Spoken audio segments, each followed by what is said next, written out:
Yo guys, welcome to my YouTube channel study with me. तो हम कर रहे हैं क्लास 11th का थर्ड चैप्टर जिसका नाम है motion in a straight line. अभी तक हम इसके काफ़ी पार्ट्स कर चुके हैं और लास्ट वीडियो में हमने 3 इक्वेशंस डिराइव करी थी कैलकुलस मेथड से, और सेम हमने उससे पहले काइनेमेटिक्स मेथड से भी करी थी।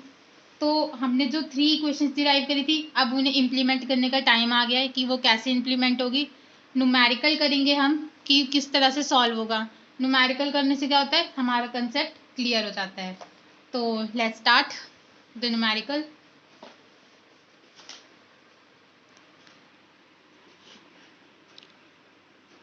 A ball is thrown vertically upwards with a velocity of 20 meters per second from the top of a multi-story building.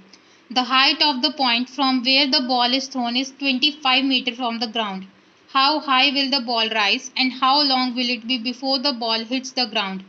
Take g is equal to 10 meter per second square. This is an very important question. Mark करा हुआ है मैंने, important exams में पूछा जाता है। और जो 3 इक्वेशंस हमने डिराइव करी थी उसका सबसे बेस्ट एग्जाम्पल है, तो इसलिए ये एक इम्पॉर्टेंट क्वेश्चन है। तो अब हम समझते हैं कि क्वेश्चन एग्जैक्टली है क्या। A ball is thrown vertically upward with the velocity of 20 meters per second from the top of a multi storey building. एक बॉल को ऊपर की तरफ फेंका गया है जिसकी इनिशियल वेलोसिटी हमें दे रखी है with the velocity of 20 metre per second. ये क्या, इनिशियल वेलोसिटी। एक बिल्डिंग से फेंकी है बॉल ऊपर की तरफ, ठीक है, जिसकी इनिशियल वेलोसिटी थी इतनी। The height of the point frame the ball is thrown is 25 metre from the ground. इन्होंने हाइट ऑफ द पॉइंट बोली है जहाँ से बॉल को फेंका गया है, वो ग्राउंड से 25 मीटर, यानी ऑब्वियसली बिल्डिंग की हाइट दे रखी है ना 25 मीटर। ग्राउंड से जहाँ जिस पॉइंट से उसे फेंका गया वो 25 मीटर हमें दे रखी है। अब पूछा है how high will the ball rise, कि ऊपर और कितनी गई, यानी हाइट निकालनी है हमें बॉल की कि वो कितनी ऊपर गई है बॉल।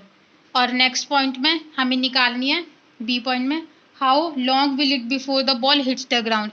मतलब बॉल ऊपर गई, ऐसे होगा ना, बॉल ऊपर गई फिर वापस नीचे आएगी। फिर उन्होंने पूछा टाइम, हाउ लॉन्ग, यानी टाइम पूछा है कि वो बॉल जो है कितने टाइम लेगी, ज़मीन से टकराने से पहले उसे कितना टाइम लगेगा वो निकालना है हमें। और इस सब में इन्होंने बोला कि जो जी है यानी ग्रेविटेशनल फोर्स, उसे हमें मानना है 10 metre per second square. Normally क्या होती है 9.8 हम मानते हैं, अप्रॉक्स हम 10 ले सकते हैं जी को, ग्रेविटेशनल फोर्स को। तो ये क्वेश्चन जो है वो हाइट के उस पर हो रहा है, हाइट के बेसिस पे हो रहा है, इसलिए इसमें एक्सेलरेशन जो है वो ग्रेविटेशनल फोर्स होगी। ओके, जब हम हाइट के बेसिस में कुछ भी सॉल्व करते हैं तो उसमें एक्सेलरेशन को हम ग्रेविटेशनल फोर्स की रिप्रेजेंट करते हैं। ओके, तो डायग्राम हमें दे रखा है ये, इसे समझ लेते हैं कैसे ड्रॉ करना है। ठीक है, जैसे हमें दे रखा है कि ग्राउंड से बिल्डिंग है जिसकी हाइट है 25 मीटर, है ना, बिल्डिंग की हाइट दे रखी है ना 25 मीटर, और बॉल को फेंका गया है ऊपर की तरफ, फिर बॉल ऊपर जाके वापस नीचे आएगी, है ना। तो जो वेलोसिटी हमें दी है बॉल को फेंकने की, यानी यू जो दिया है वो कितना दे रखा है हमें, यू 20 मीटर पर सेकंड, तो वो लिख लेते हैं you is 20 metre per second. अब एक चीज़ आपने ध्यान रखनी है, जब कोई भी ऑब्जेक्ट ऊपर की तरफ फेंका जाता है, जो उसका पॉइंट होता है वो उसका हाईएस्ट पॉइंट होगा ना, जहाँ से वो बॉल जैसे जाएगी फिर वापस नीचे आएगी, तो ये इसका हाईएस्ट पॉइंट है ना। जो किसी भी ऑब्जेक्ट को ऊपर जाके जो उसका हाईएस्ट पॉइंट होगा वहाँ पे वेलोसिटी हमेशा ज़ीरो होती है। क्या होती है वेलोसिटी हमेशा इधर, ज़ीरो। यानी एक तरह से जो बॉल ऊपर गई है उसकी इनिशियल वेलोसिटी 20 और फाइनल वेलोसिटी 0 है। सिर्फ ऊपर जाने की बात हो रही है, अभी नीचे आने की बात नहीं हो रही, सिर्फ ऊपर जाने की, बॉल के ऊपर जाने की बात हो रही है। ऊपर जाने के लिए इनिशियल वेलोसिटी 20 और फाइनल 0। 0 क्यों है, क्योंकि हाईएस्ट पॉइंट पर कोई ऑब्जेक्ट होता है उसकी वेलोसिटी 0 होती है, मीटर पर सेकेंड। यूनिट्स लगाना बहुत ज़रूरी है, जब भी आप न्यूमेरिकल सॉल्व करें प्लीज़ न्यूमेरिकल्स में यूनिट लगाना ना भूलें, क्योंकि इसके भी मार्क्स मिलते हैं। ठीक है, तो अब हम आगे सॉल्व करते हैं। हमें निकालिए इसकी हाइट, हाइट कितनी है, कि कितनी ऊपर बॉल गई है। ए पार्ट में हमसे ये पूछा गया है, ठीक है। अब हमें इसमें लेना क्या, एक्सेलरेशन को हमें किससे रिप्रेजेंट करना है, ग्रेविटेशनल फोर्स से, राइट। तो जो ग्रेविटी होती है, जब हम ऊपर की तरफ जाते हैं तो ग्रेविटी क्या होती है, पॉजिटिव होती है ग्रेविटी, और जब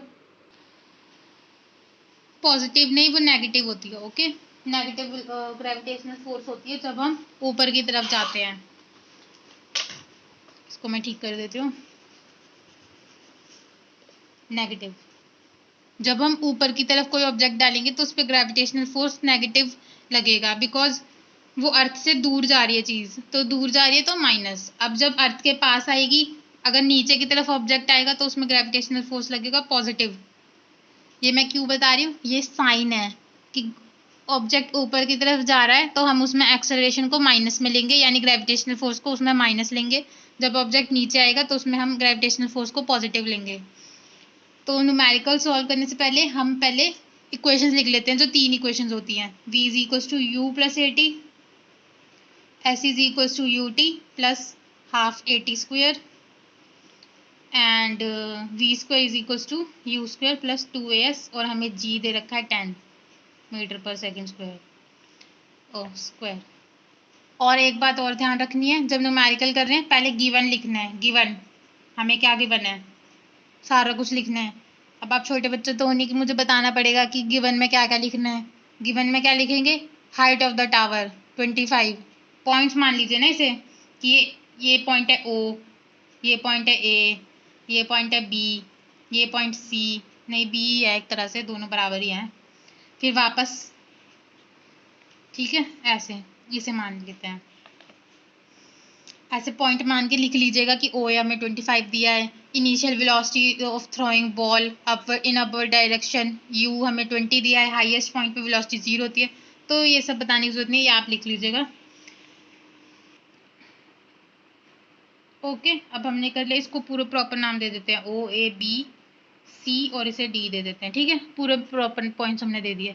ये मैंने तीनों इक्वेशंस इसलिए लिखी है क्योंकि जब हम इक्वेशंस हमारे सामने होंगी तो न्यूमेरिकल सॉल्व करना इजी होगा। अब हमें यहाँ पे हाइट निकालनी है ना, बॉल थ्रोइंग अपवर्ड डायरेक्शन में, तो हमें यू दे रखा है, इनिशियल वेलोसिटी दे रखी है, फाइनल वेलोसिटी दे रखी है। हमारे पास जी भी है जो कि है 10, और बॉल ऊपर की तरफ जा रही है, तो हमारे पास इस वाले पार्ट के लिए ग्रेविटेशन -10 है मान लीजिए। तो हमारे पास 3 चीज़ें आ गई, यू, वी और जी। अब हमें निकालना है एस निकालना है। तो बताइए कौन सी इक्वेशन यूज होगी जिसमें ये चारों यूज हो रहे हो, यू, वी, जी और एस, और कुछ यूज ना हो रहा हो। कौन सी इक्वेशन है, थर्ड इक्वेशन। यहाँ पे वी भी है, यू भी है, ए भी है और एस भी है ना, यानी ग्रैब ए यानी जी एक तरह से। तो हम थर्ड इक्वेशन यूज करेंगे, तो इसको लिखते हैं v square is equal to u square plus 2as।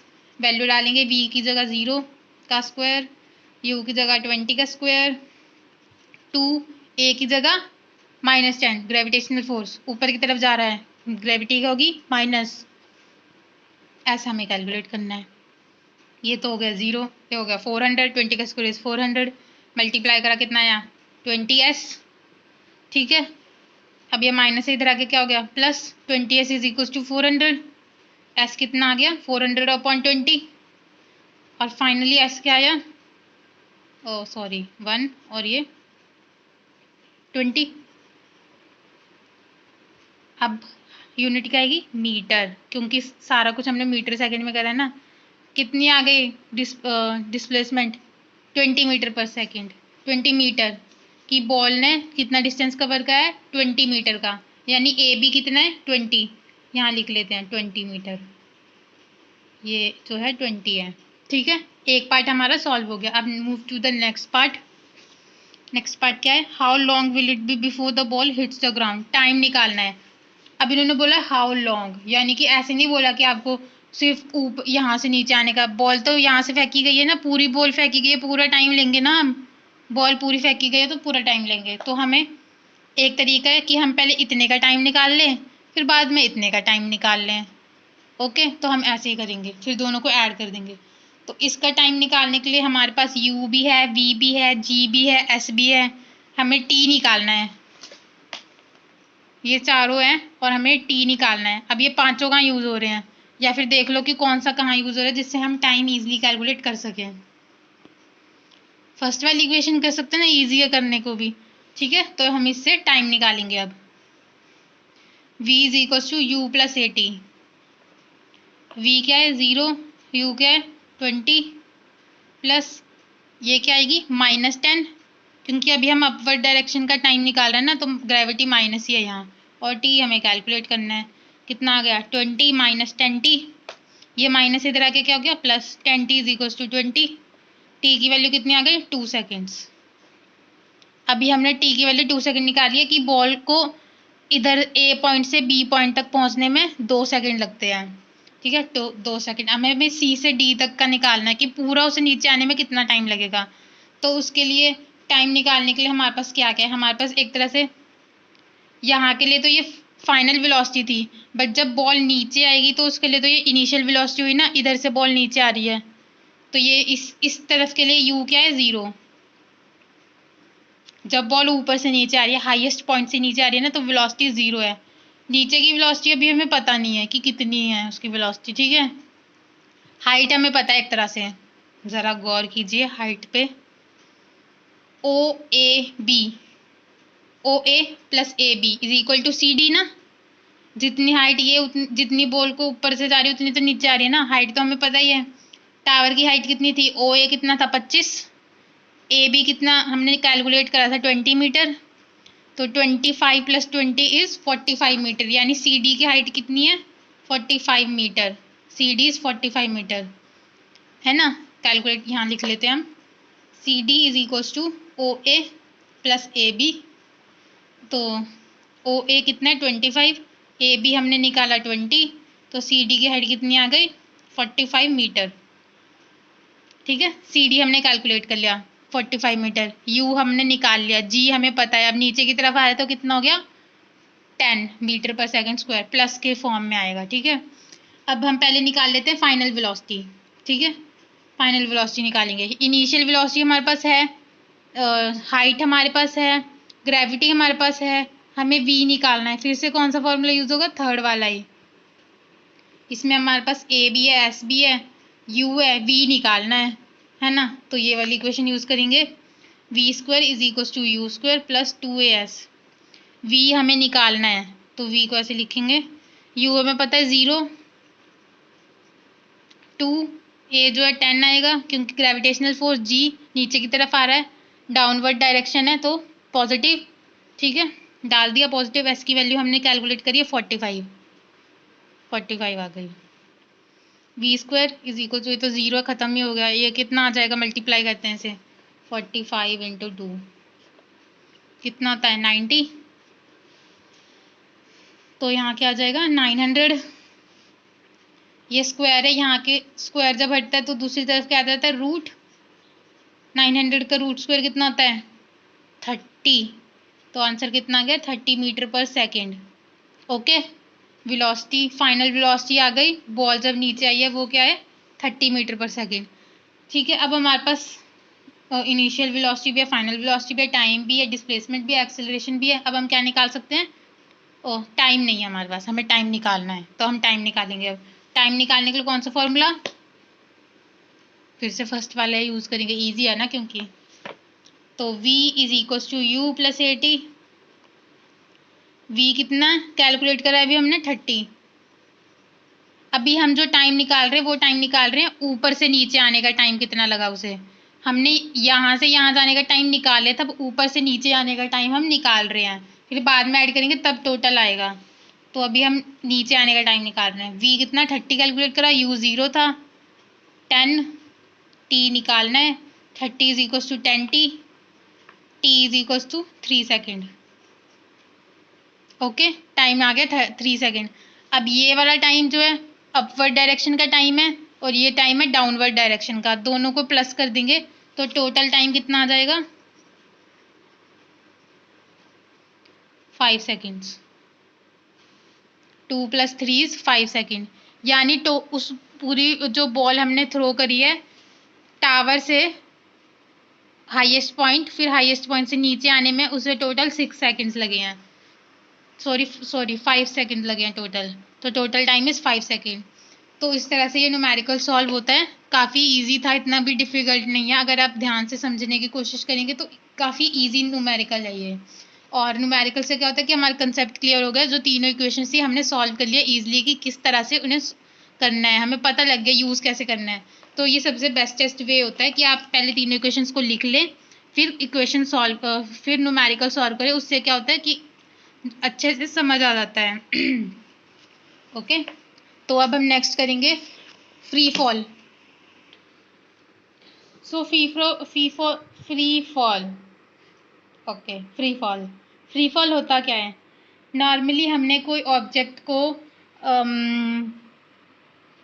ऊपर से नीचे छोड़ दिया, किसी भी ऑब्जेक्ट को, वो फ्री फॉल है। कोई फोर्स नहीं लगी उसमें, छोड़ दिया बस, कुछ भी नहीं लगा, छोड़ दिया बस उसे, तो वो फ्री फॉल है। ज़रा हम डेफिनेशन की तरफ बढ़ते हैं कि है क्या exact. An object released near the surface of the earth is accelerated downward under the influence of the force of gravity. The magnitude of acceleration due to gravity is represented by g, जैसा कि हमने पिछले numerical में करा था, acceleration को क्या कर दिया था, g. If air resistance is neglected, the object is said to be in free fall. Okay, तो इसे फ्री फॉल बोलते हैं कि हमने कोई भी ऑब्जेक्ट को डाउनवर्ड डायरेक्शन में थ्रो करा है, तो उस पर जो एक्सेलरेशन लगेगी वो होगी force of gravity, gravitational force यानी कि g. So that is free fall. तो यहाँ पे सिर्फ बस एग्जांपल देके समझाया गया है, nothing is too much important, सिर्फ इक्वेशन डेफिनेशन जो थी वो इम्पॉर्टेंट थी। ये पूछा गया है ना, free fall, discuss the motion of an object under free fall, neglect air resistance. इसको आप एक बार रीडिंग दे दीजिएगा, ज़्यादा कुछ इसमें डिफ़िकल्ट है नहीं। ओके, तो ये जो ग्राफ्स आप देख रहे हैं ना, ये ग्राफ्स इंपॉर्टेंट है, तो ये हम देख लेते हैं कि ये कैसे हैं।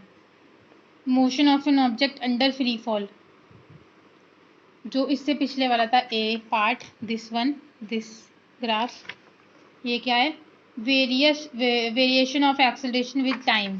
फ्री फॉल में हमेशा एक्स एक्सिस पॉजिटिव होगी और वाई एक्सिस नेगेटिव होगी, क्योंकि ऊपर से नीचे की तरफ ऑब्जेक्ट आ रहा है ना, ऊपर से थ्रो करा गया है। ठीक है, तो ये है, यहाँ पे हमने एक्सेलरेशन लिया, यहाँ पे टाइम लिया, यहाँ पे दिखाया गया है ग्रेविटेशनल फोर्स को, -9.8 होती है ना ग्रेविटेशनल अप्रॉक्स, तो वो बताया गया है। ठीक है, नेक्स्ट क्या है, variation of velocity with time, तो ये यूनिफॉर्म एक्सेलरेशन के लिए होता है ना ऐसे करके ग्राफ, तो ये वो वाला ग्राफ है। ओके, नेक्स्ट बताया गया variation of distance with time,